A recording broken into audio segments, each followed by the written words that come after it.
بات یہیں ختم نہیں ہوتی، مزید آپ نے ارشاد فرمایا وَيَكُونُ شَهِيدًا عَلَيْهِ يَوْمَ الْقِيَامَةِ، اور سنو ایک بات، کل قیامت کے دن اس کا یہ مال اس کے خلاف گواہ بن کر کے آئے گا۔ اللہ اکبر۔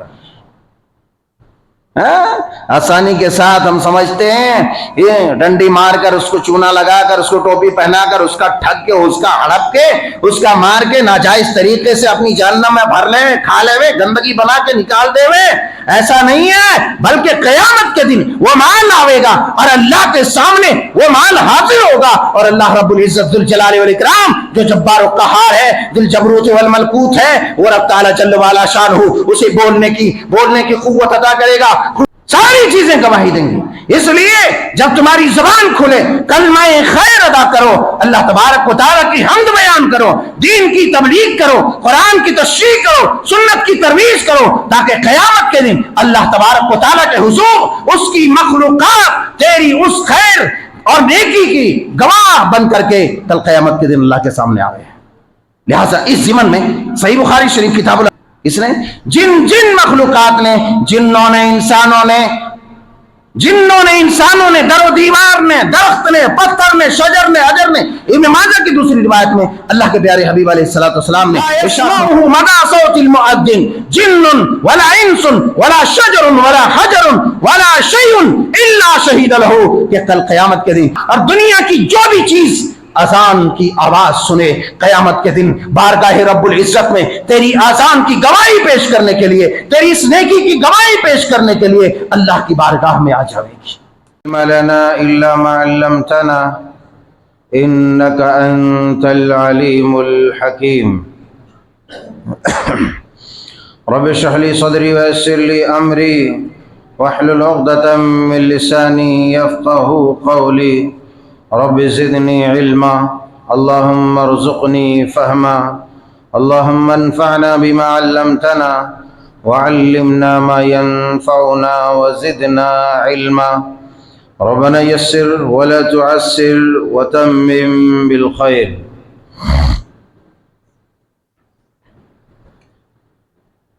اللہ وحدہ لا شریک ہی کے لیے ہر قسم کی حمد و ثنا، بزرگی و برتری قابل بیاں اور سزاوار ہے، جس رب العزت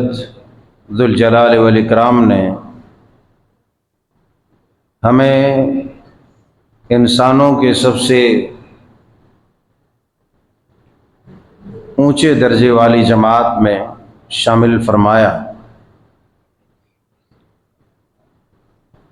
جس کو مسلمانوں کی جماعت، موحدین کی جماعت کہتے ہیں۔ طاغوت کی پرستش سے نکال کر اپنے سامنے پیشانی ٹیکنے والا بنایا۔ نبی آخر الزماں جناب محمد الرسول اللہ صلوات اللہ علیہ صلاۃ دائمہ، آپ کا پیروکار اور آپ کے امتی ہونے کا شرف عطا فرمایا۔ فللہ الحمد ولہ الشکر سبحان اللہ وبحمدہ سبحان اللہ العظیم۔ اللہم صلی علی محمد وعلی آل محمد کما صلیت علی ابراہیم وعلی آل ابراہیم انک حمید مجید۔ عزیزان گرامی، بزرگان قوم و ملت، نوجوانان ملت اسلامیہ، خواتین ملت اسلامیہ، گزشتہ خطبات میں آپ قیامت کی ہولناکیاں اور شدائد کے متعلق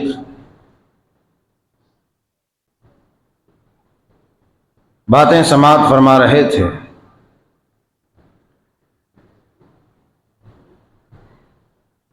آج بھی اسی سلسلے کی 23ویں کڑی آپ کی خدمت میں رکھنے کی کوشش کی جا رہی ہے۔ رب تعالیٰ جل وعلا شانہ سے دعا ہے کہ مولا کریم اس 23ویں کڑی کو ہمارے لیے آسان فرما دے، اور ہم تمام ایمان والوں کے لیے آسان فرما دے۔ اللہ تعالیٰ جل وعلا شانہ سے دعا ہے کہ مولا کریم اس 23ویں کڑی کو ہمارے لیے آسان فرما دے، اور ہم تمام ایمان والوں کے لیے آسان فرما دے۔ قرآن و سنت جو تمام حقیقتوں سے بڑھ کر حقیقت ہے،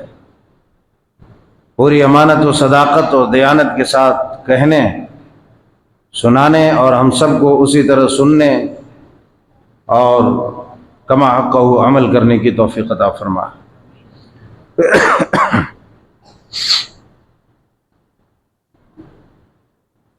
انسان جب گناہ کرتا ہے بسا اوقات اس کے ذہن و دماغ میں یہ بات مستحضر ہوتی ہے، یہ بات حاضر ہوتی ہے، وہ جانتا ہے کہ دنیا کا کوئی انسان تو نہیں دیکھ رہا، مگر ایک ذات ہے جس کی مسلسل نگاہ ہمارے اوپر اور ہمارے جرائم کے اوپر ہے۔ وہ ذات الحی القیوم کی ذات ہے جو ہمیشہ سے زندہ ہے، زندہ رہے گا، نہ کبھی نیند آوے گی نہ اونگ آوے گی، جس کی نگاہ سے پل بھر کیا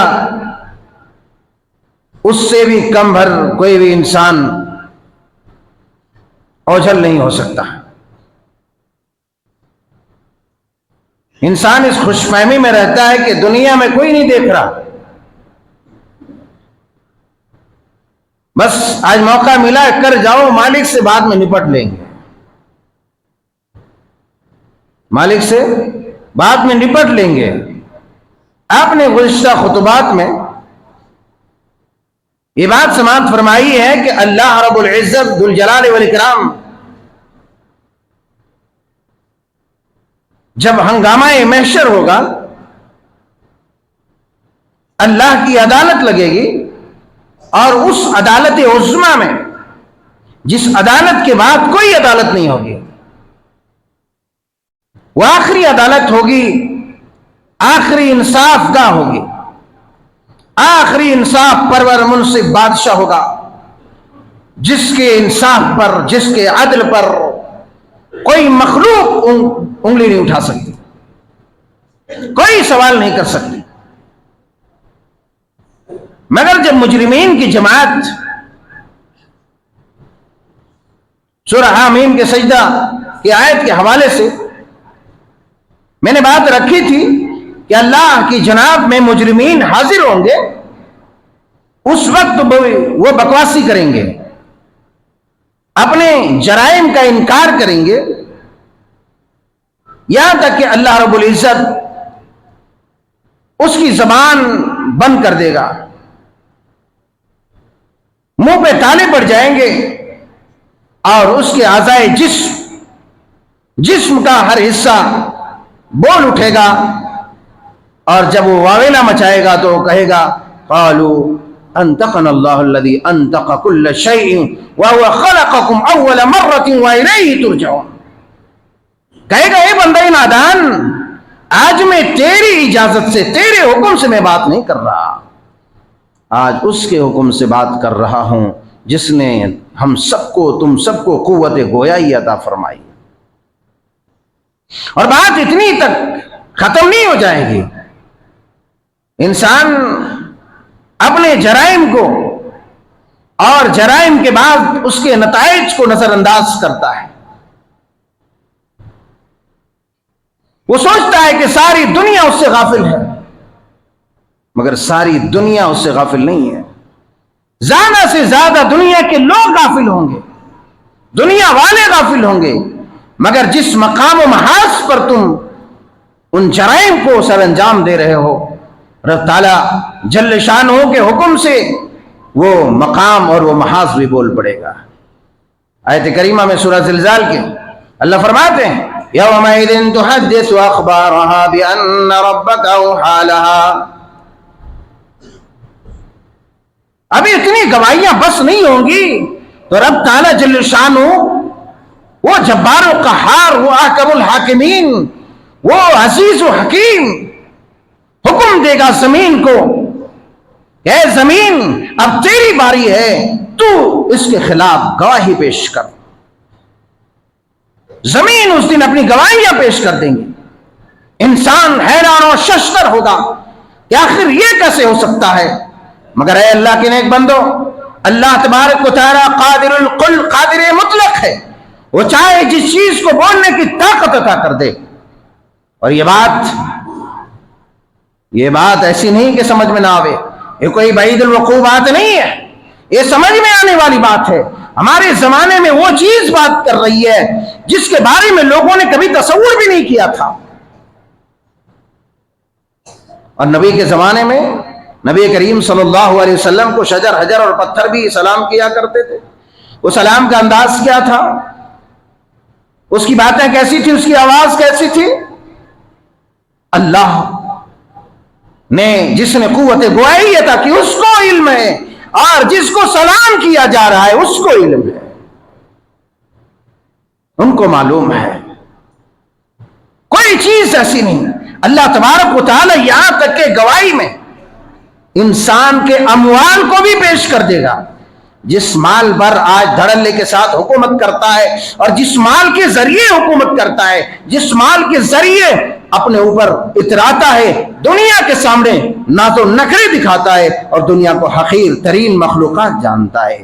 صحیح بخاری شریف کتاب الزکاۃ، صحیح مسلم شریف کتاب الزکاۃ میں سیدنا ابو سعید خدری رضی اللہ تعالیٰ عنہ بڑے جلیل القدر صحابی ہیں. ایک لمبی حدیث کا میں آدھا حصہ، ایک قطعہ رکھ رہا ہوں آپ کے سامنے.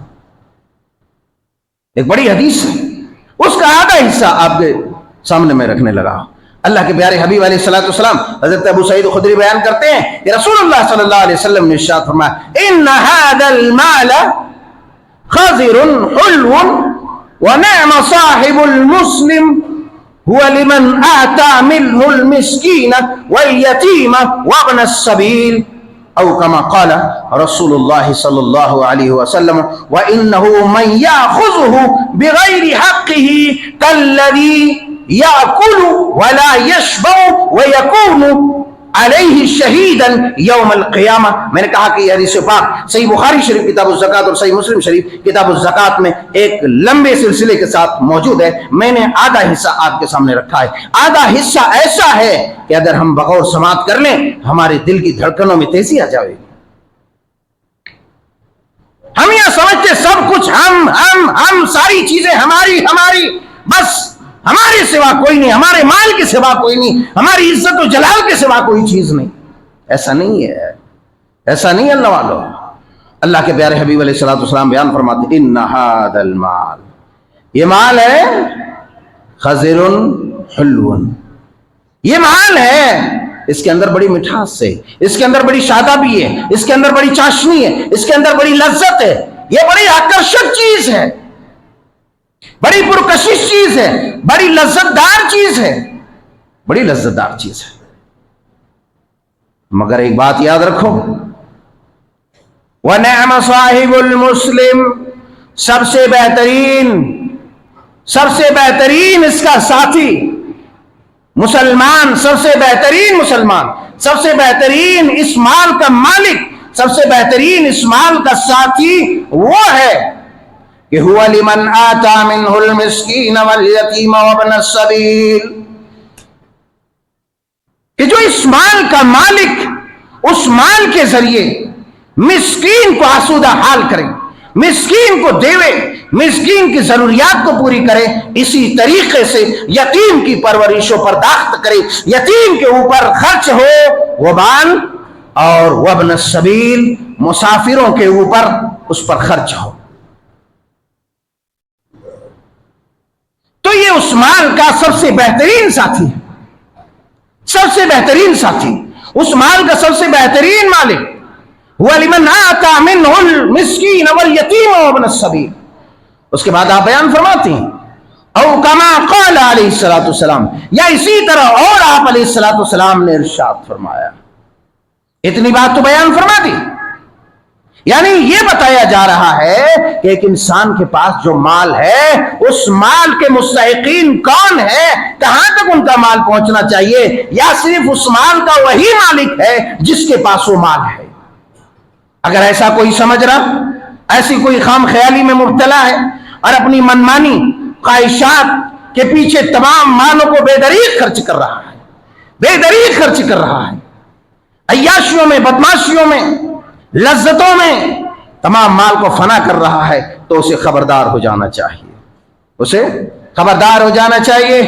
اللہ کے پیارے حبیب علیہ الصلوۃ والسلام بیان فرماتے، ابو سعید خدری کہتے ہیں اسی طرح نبی کریم صلی اللہ علیہ وسلم نے ارشاد فرمایا وَإِنَّهُ مَن يَأْخُذْهُ بِغَيْرِ حَقِّهِ كَالَّذِي يَأْكُلُ وَلَا يَشْبَعُ وَيَكُونُ عَلَيْهِ شَهِيدٌ يَوْمَ الْقِيَامَةِ، کہ ایسا آدمی جو مال مل جاوے اس مال کو کھا لے بغیر حق کے، یعنی وہ مستحق نہیں ہے اس مال کا، ناجائز طور پر مال کھا لے، ناجائز طور پر مال گٹا گٹ حلق کے نیچے اتار لے، یا غریبوں مسکینوں یتیموں کا حق مار لے، یا پھر زکوٰۃ گٹا گٹ اتار لے، یا پھر جس کے اوپر خرچ کرنا واجب و ضروری ہے اگر اس کے اوپر خرچ نہیں کیا اور وہاں سے مال لے کر کے اپنی ٹونٹ میں بھر لے، اپنی جہنم میں بھر لے، تو ایسی صورت میں ایسا آدمی ویسا ہے کہ یأکل ولا یشبع، کہ وہ کھاتا تو ہے، ایک آدمی کھاتا تو ہے مگر اس کا پیٹ نہیں بھرتا، ایک آدمی کھاتے جا رہا مگر اس کا پیٹ نہیں بھر رہا۔ اسی طرح کی مثال اس آدمی کی ہے جو آدمی مال کو ناجائز طریقے سے حلق کے نیچے اتار لے رہا ہے، مال کو ناجائز طریقے سے کھا لے رہا ہے، مال کو ناجائز طریقے سے اڑا دے رہا ہے۔ اس آدمی کی مثال بالکل وہی ہے کہ جس نے کھانا تو کھایا مگر اس کا پیٹ نہیں بھرا۔ بات اتنی پر ختم نہیں ہوتی، بات یہیں ختم نہیں ہوتی، مزید آپ نے ارشاد فرمایا وَيَكُونُ شَهِيدًا عَلَيْهِ يَوْمَ الْقِيَامَةِ، اور سنو ایک بات، کل قیامت کے دن اس کا یہ مال اس کے خلاف گواہ بن کر کے آئے گا۔ اللہ اکبر! آسانی کے ساتھ ہم سمجھتے ہیں یہ ڈنڈی مار کر، اس کو چونا لگا کر، اس کو ٹوپی پہنا کر، اس کا ٹھگ کے، اس کا ہڑپ کے، اس کا مار کے ناجائز طریقے سے اپنی جہنم میں بھر لے، کھا لے وے، گندگی بنا کے نکال دے وے، ایسا نہیں ہے، بلکہ قیامت کے دن وہ مال آئے گا اور اللہ کے سامنے وہ مال حاضر ہوگا، اور اللہ رب العزت ذوالجلال والاکرام جو جبار و قہار ہے، ذل جبروت والملکوت ہے، وہ رب تعالی جل والا شانہ اسے بولنے کی قوت عطا کرے گا، قوت گویائی عطا کرے گا، اور وہ مال کہے گا اے میرا رب یہ تو اس نے مجھے کھایا تھا، اس مال پر نے ناجائز قبضہ کیا تھا، اسے ہڑپا تھا، مگر یہ اس کا مستحق نہیں تھا، لہذا اللہ تبارک و تعالی اب اس کے اوپر سخت ترین کارروائی کرے گا۔ ایک روپیہ بھی، ایک پائی بھی، ایک سکہ بھی اگر کسی کا ناجائز کھا لیا، ناجائز ہڑپ لیا، کل قیامت کے دن وہ سکہ بھی اللہ کی بارگاہ میں گواہی پیش کرے گا۔ ہم سمجھتے ہیں اتنا آسان ہے حلق سے اتار دینا۔ اللہ والو ذرا جگہ لے کے بیٹھو، اللہ والو جگہ لے کے بیٹھو، سامنے آ کے بیٹھو، پیچھے کاہے کھڑے ہیں؟ پیچھے مت کھڑے رہو، کھڑے ہو کر کے ناچ لوگ دیکھتے ہیں، بندروں کے، اس کے اس کی، سامنے آ کے بیٹھو، سمٹ کے بیٹھو، سمٹ کے بیٹھنا چاہیے مسجد میں، یہ بہت جگہ ہے ابھی۔ بہرصورت کہنے کا مطلب یہ ہے کہ انسان اگر کسی طریقے سے ناجائز امور کو سر انجام دیتا ہے تو اس خام خیالی میں نہ رہے کہ وہ بچ جاوے گا، بلکہ جس چیز کے ساتھ وہ ناجائز حرکات کر رہا ہے کل قیامت کے دن اللہ تبارک و تعالیٰ کے سامنے وہ چیزیں بھی گواہی پیش کر دیں گے، اس کے خلاف گواہی پیش کر دیں گے۔ یہ بات یاد رکھو۔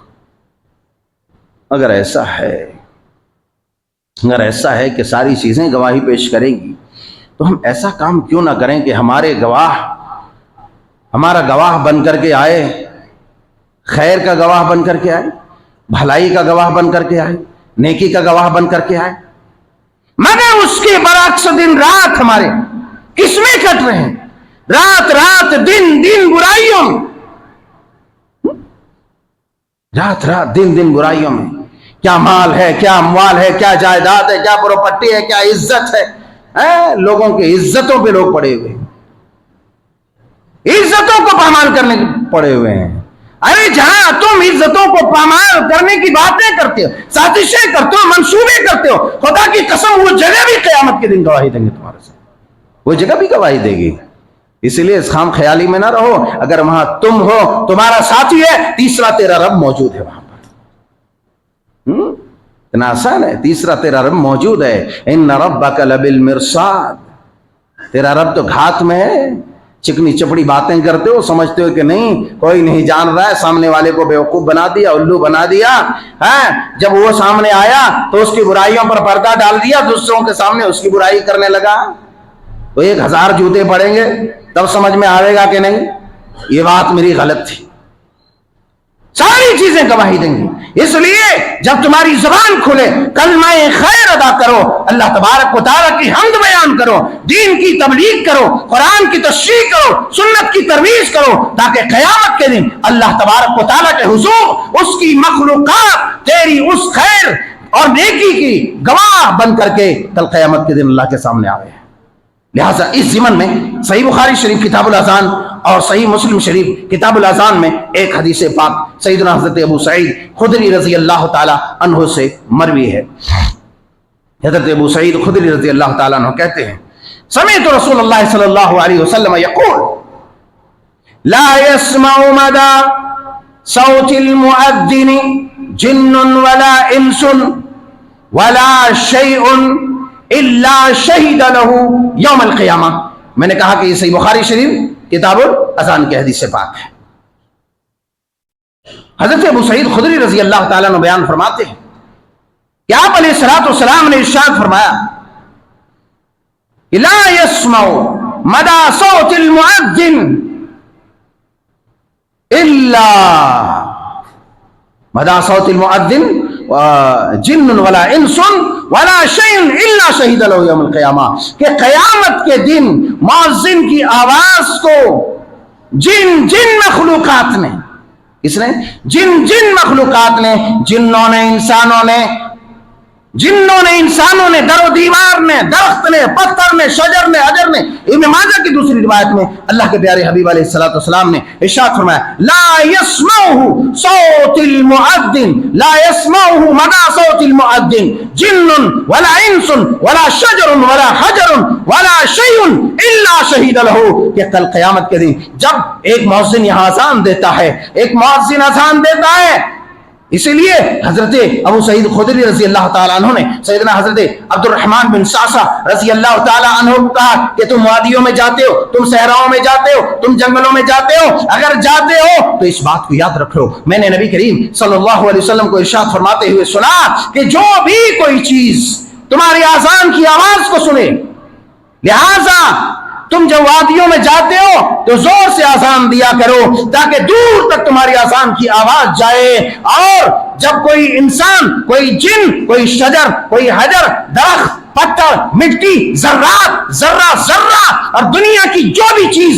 اذان کی آواز سنے، قیامت کے دن بارگاہ رب العزت میں تیری اذان کی گواہی پیش کرنے کے لیے، تیری اس نیکی کی گواہی پیش کرنے کے لیے اللہ کی بارگاہ میں آ جائے گی.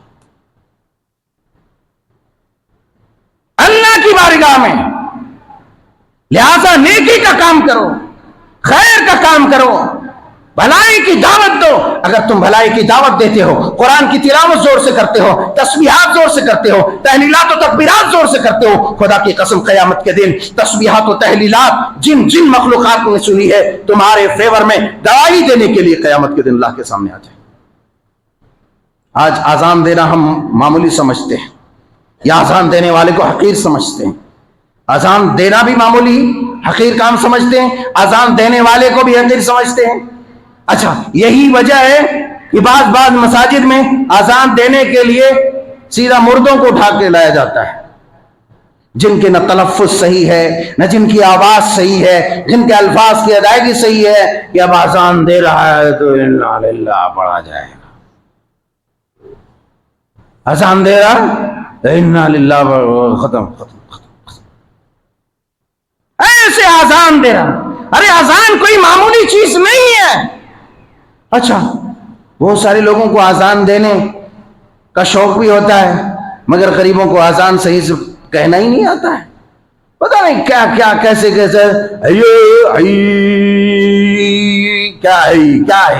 ٹرین کی طرح کھینچ رہے ہو، کیا ٹرین کی طرح کھینچ رہے ہو. اور کہو سیکھو اذان، سیکھو کلمہ، سیکھو درود، سیکھو سورہ. ٹائم نہیں ہے مولوی صاحب، ٹائم نہیں ہے. چلا آیا اذان دینے، پتہ نہیں کیا کیا کیسے کیسے اذان دے دیتا ہے۔ اذان جو اللہ کی عبادت کی طرف، اللہ کی مسجد کی طرف، فوز و فلاح کی طرف، کامیابی و کامرانی کی طرف، صلاحت کی طرف جب دعوت دی جانے والی صدائیں لگتی ہے تو صدا میں ایک ایسی دھن ہو کہ سننے والا مست و مگن ہو جائے، جیسا کہ بینگ کی آواز پر ناگن مست و مگن ہو جایا کرتی ہے۔ ایسے ایسے اذان دیتے ہیں کہ غیر مسلمان بھی اعتراض کرنے لگتے ہیں، اور وہیں دیکھو بہت ساری اذان ایسی ہوتی ہے کہ غیر مسلمان بھی باقاعدہ ریکارڈ کر کے اسے سنتے ہیں، اور آج کے زمانے میں سوشل میڈیا پر شیئر بھی ہوتا ہے، کہتے ہیں کیا آواز ہے۔ واقعی اذان کی آواز سے دل مخمور ہو جانی چاہیے کہ آدمی کا دل کرے کہ جہاں یہ اذان ہو رہی ہے وہاں عبادت کیسی ہوتی ہوگی، چلو جا کے دیکھ لے۔ ایسی ہونی چاہیے، ویسا ہونا چاہیے، یہ معمولی کوئی چیز نہیں ہے۔ یہاں یہ حدیث بات لانے کا جو سب سے اہم مقصد ہے کہ برائیاں بہت کر لی ہم نے، برائیوں کی گواہیاں تو قیامت کے دن آ جاوے گی، لیکن کبھی بھلائی بھی کرو اللہ والو، نیکی کے کام بھی زور سے کرو، تلاوت بھی زور سے کرو، تسبیحات و تحلیلات بھی محض اس وجہ سے زور سے پڑھو کہ فلاں صاحب دیکھیں گے، فلاں صاحب دیکھیں گے، فلاں صاحب دیکھیں گے، کیا مست ہے، کیا زبردست ہے، کیا ذکر کرنے والا، ہائے ہائے۔ وہ نہیں، وہ تو ہو ہی جائے گا، وہ فری میں مل جاوے گا۔ یہی آدمی نہیں سمجھ پاتا ہے، اپنی عبادت کو یہی برباد کرتا ہے۔ اے اللہ کے نیک بندو، جب تم پورے خلوص کے ساتھ، کمال للہیت کے ساتھ اللہ کی عبادت کرتے ہو، اس کا ذکر کرتے ہو، خدا کی قسم تمہارا نام ویسا بھی ہوگا۔ اگر تم کہیں بھی چھپ کر کے کرو تب بھی اللہ تبارک و تعالی مخلوقات میں تمہاری تعریف اس کی زبان پہ ڈال دے گا، مگر نیت اگر یہاں خراب کر لیا، سب کہیں گے واہ واہ کیا مست تلاوت ہے، واہ واہ کیا مست جو تقریر ہے، واہ واہ مست کیا اذان کی آواز ہے، کیا ذکر کرتا ہے بندہ۔ اگر یہ واہ واہی آ گئی تو سب کے سب ہوا میں نیکیاں اڑ گئی، لہٰذا ایسی حرکات نہیں کرنا۔ خلاصہ کلام یہ ہے کہ میدان محشر ہوگا اور اللہ جل شانہ کی عدالت ہوگی، وہ اس عدالت کے بعد کوئی عدالت نہیں، وہاں گواہ وٹنس ایک سے بڑھ کر ایک سے بڑھ کر ایک شخص ہوں گے، ایک سے بڑھ کر ایک گواہ ہوں گے۔ اس وقت کیا کرو گے؟ اگر نیکی کی گواہی آتی ہے تو تم فوز و فلاح، کامرانی و کامیابی تمہاری قدم چومے گی، ورنہ پھر ذلت و رسوائی کی گہری کھائی جہنم میں دھکیل دیے جاؤ گے جب برائی کی گواہی ہوگی۔ اس لیے اگر برائی ہو جاتی ہے تو اس کا پرچار نہ کیا کرو، اگر اس کا پرچار کرو گے تو ویسے ہی ساری مخلوقات گواہ بن کر کے آئے گی، اور فی الفور اللہ کی جناب میں توبہ کرو۔ نیکی کرتے ہو، نیکی اس غرض سے لوگوں کو سنا کے کرو کہ وہ بھی نیکی کر لے وے، ہمارے دیکھا دیکھی، وہ بھی ثواب کر لے وے ہمارے دیکھا دیکھی، اور پھر قیامت کے دن وہ بھی گواہ بن کر کے آئے اور صدقہ جاریہ ہو۔ اس نیت سے، اس ارادے سے اگر کوئی کسی کو سناتے ہو، کسی کو دکھاتے ہو تو یہ خیر ہے، یہ بھلائی ہے، یہ نیکی ہے، یہ ثواب ہے۔ اگر اس کا برعکس، اس کا اپوزٹ، اس کا الٹا ہوتا ہے تو پھر عذاب ہے، ذلت ہے، رسوائی ہے۔ رب تعالیٰ جل وعلا شانہ سبحانہ تعالیٰ سے دعا ہے کہ مولا کریم، ہم لوگ بڑے بڑے مکار اور ریاکار ہیں، پروردگار ہماری ریاکاریوں کو تو معاف فرما دے، ہماری عبادتوں کو خالص کر دے پروردگار اعلیٰ، ہماری ریاضتوں کو خالص کر دے، ہر شر سے بچا، ہر فتنے سے بچا، دین ایمان اور ہدایت پر استقامت دے۔ آمین تقبل یا رب العالمین۔